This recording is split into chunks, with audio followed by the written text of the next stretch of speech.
I'm kind of jealous of people that found that in painting, for example. They'll be drawing or painting and listening to, so that's the small task you do. You're coloring in the lines. It's like this gentle, peaceful, slow process that requires just a small fraction of your mind, and then you can listen. Some people listen to podcasts that way. Some people listen to music that way. Mm. Yeah. How do you do it? How do you free your mind? Running is one of them. There's a process.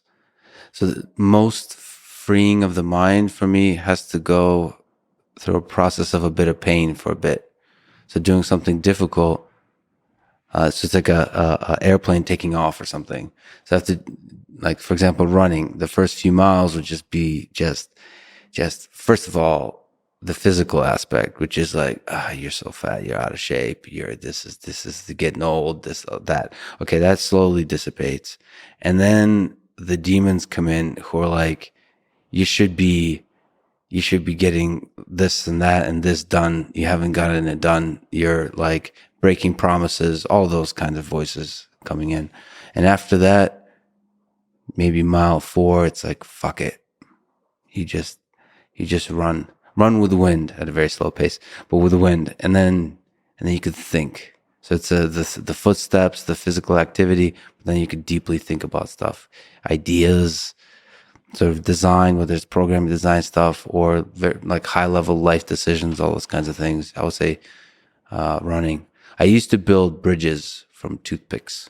I used to be a thing. It's an engineering. I guess some people like glue together airplanes and stuff like that. Mm-hmm.